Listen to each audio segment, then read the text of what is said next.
Sure, you can call it a toy room if you like. After all, there's almost 4 decades worth of collecting here, items sourced not just in Adelaide, but around Australia and even in some cases overseas.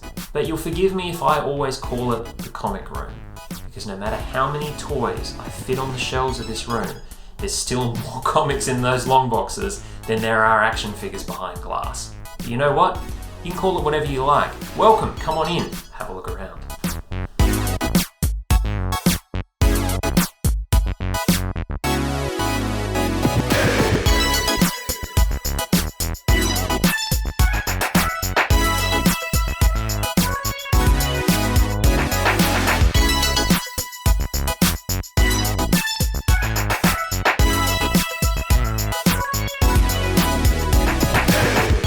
I've been collecting Transformers ever since the line began, and some of the toys on these shelves are actually my original childhood mementos that have survived all these years. The very first Transformer I ever got was Gears.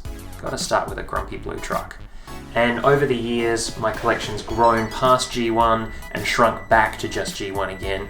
I'm really happy with where it is now. This sort of represents everything that matters to Transformers about me. Every character that I love is there. There are little setups within the shelving that hint at particular storylines that mean something to me, or reference moments in animation or in comic books. There's 2 Transformers on these shelves though that I honestly never thought I'd get to own, and I'm really glad that I was wrong about that. One of them is Star Saber, the Japanese exclusive Autobot leader from one of the later series. Never thought I would be fortunate enough to own that toy, and yet it finally came my way. The big one though is Overlord, the Decepticon that was released in Japan and Europe.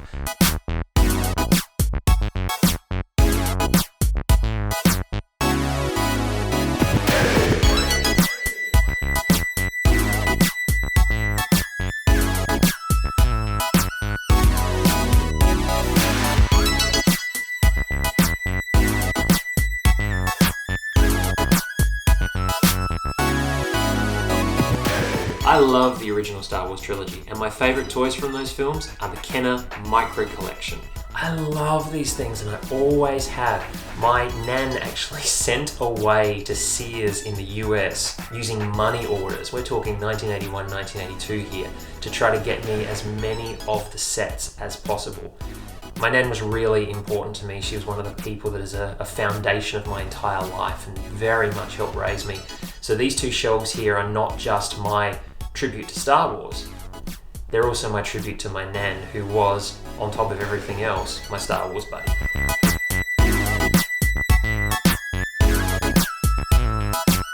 See that Tron disc? I found that. It was in the stationery section of Savers. $2.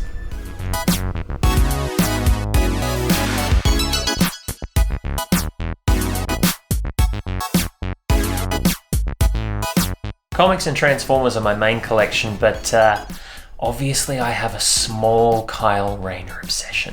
Just a little one.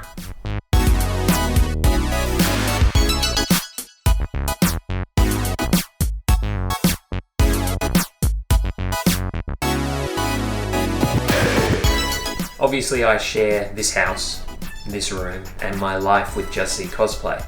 But out of any of the collections, the one that we share the most is this one. The Justice League Unlimited figures. Back before we were a couple, when we were just friends, housemates, sharing a place, we used to go grocery shopping, and they were selling the Justice League figures at the grocery store. So we'd buy one every week with our grocery shopping, bit of fun, haha.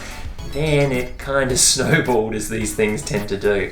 So when I look back over the Justice League Unlimited, I'm not seeing just the show, not just those amazing performances and great stories, but also the slow evolution of Just Z and I from friends and housemates to where we are now.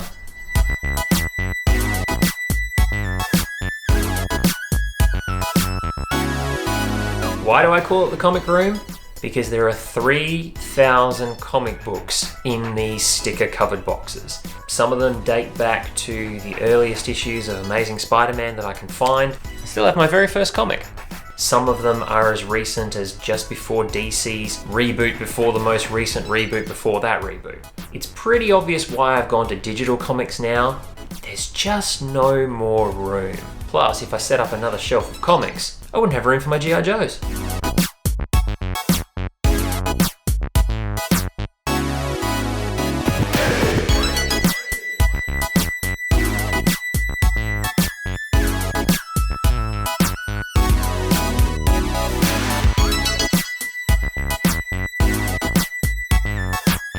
I'm really proud of my Spidey collection. I curated it over the better part of 10 or 15 years, buying a figure of a character, having it on the shelf, replacing it when a better version came out, upgrading, swapping back to older ones, picking up things secondhand. Like everything in here, it represents my vision of how I see Spider-Man and his enemies. And of course his daughter, because Pete and Mary Jane got married and they had a kid, and you can't tell me differently.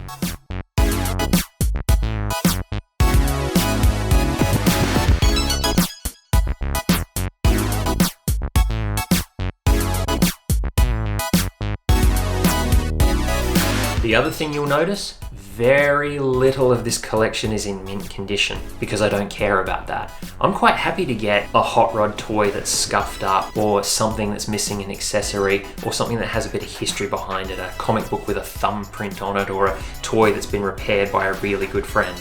I fixed that. That one up there. I fixed it.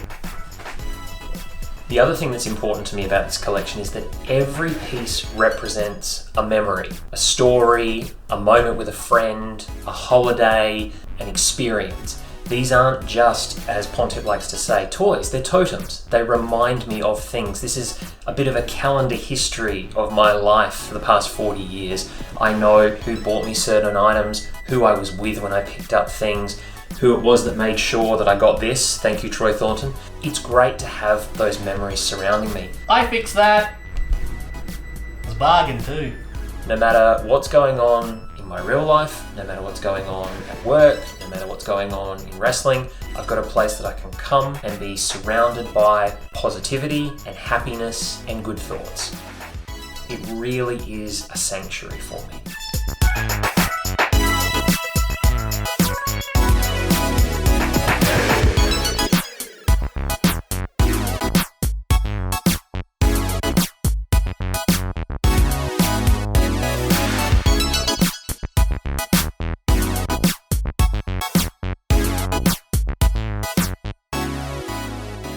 What do you mean you don't have enough space for a USS flag?